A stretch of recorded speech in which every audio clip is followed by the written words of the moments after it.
Hai, Assalamualaikum kepada yang sedang menonton. Kali ini, Tukang React akan berkongsi sedikit cerita menyedihkan tentang banjir besar yang melanda Aceh baru-baru ini. Pada penghujung November 2025, Aceh dilanda hujan lebat yang berterusan, hujan yang turun dengan intensiti luar biasa sepanjang beberapa hari. Air sungai melimpah dan aliran deras dari kawasan pergunungan mengakibatkan banjir besar serta tanah runtuh di pelbagai daerah. Pada 27 November 2025, pihak berkuasa Aceh mengisytiharkan status darurat bencana bagi mempercepatkan pemindahan penduduk, pengagihan bantuan, dan sokongan agensi untuk menangani kerosakan meluas akibat hujan ekstrim. Namun seperti sering berlaku dalam krisis besar, alam tidak memandang siapa. Rumah, jalan, jambatan, malah kemudahan asas rosak teruk. Infrastruktur utama terputus dan banyak kawasan terasing secara tiba-tiba. Di daerah Aceh Timur dilaporkan lebih daripada 10.715 buah rumah dan kemudahan awam rosak akibat banjir dan tanah runtuh. Dalam tragedi ini, sekurang-kurangnya 1.000 orang terkorban dan lebih daripada 1.200 cedera termasuk yang parah. Lebih daripada 204.000 penduduk terpaksa mengungsi meninggalkan rumah mereka yang hancur, tertimbus lumpur atau terendam air. Banyak kawasan pedalaman mendadak hilang, jalan terputus, jambatan runtuh, bekalan air dan elektrik terganggu, membuat akses kepada bantuan menjadi sukar. Bagi penduduk, rutin harian yang biasa kini menjadi perjuangan untuk bertahan dengan mencari air bersih, makanan, selimut, dan tempat berteduh yang selamat.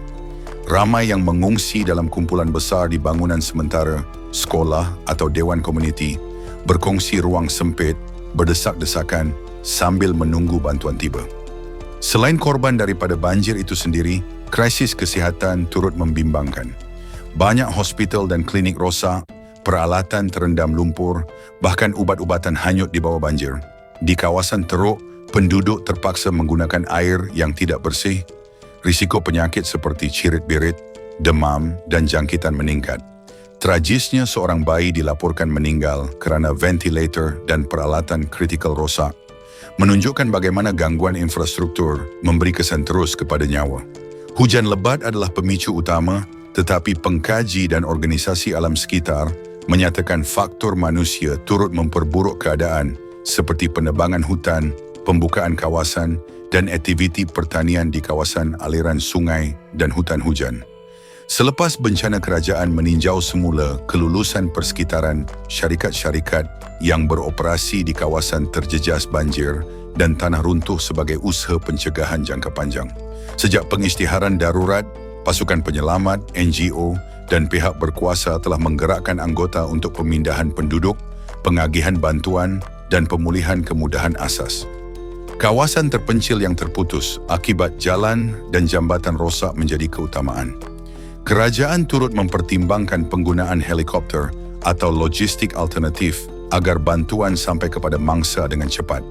Selain itu, terdapat rancangan jangka panjang untuk membina semula rumah, memulihkan infrastruktur, menanam semula kawasan hutan, dan memperketatkan peraturan persekitaran supaya tragedi sebegini dapat dikurangkan atau dielakkan pada masa depan.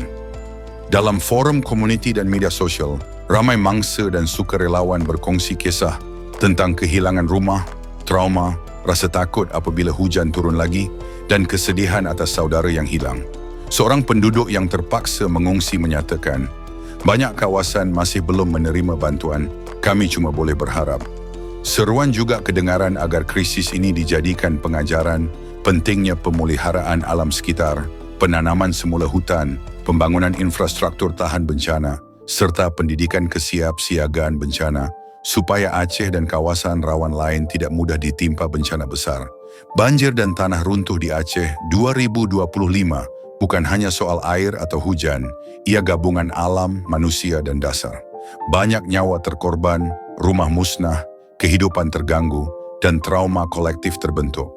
Namun di tengah kehancuran wujud semangat kemanusiaan melalui evakuasi, bantuan dan solidariti, Aceh kini menghadapi jalan panjang untuk bangkit, membina semula rumah, memulihkan kehidupan, menjaga alam sekitar, dan menyiapkan sistem tanggap bencana yang lebih berkesan. Dokumentari ini menjadi pengingat bahawa alam tidak boleh dipandang ringan. Setiap titisan hujan, kehilangan hutan, atau jalan yang rapuh boleh menjadi pemicu bencana besar. Terima kasih yang sudah menonton sampai habis.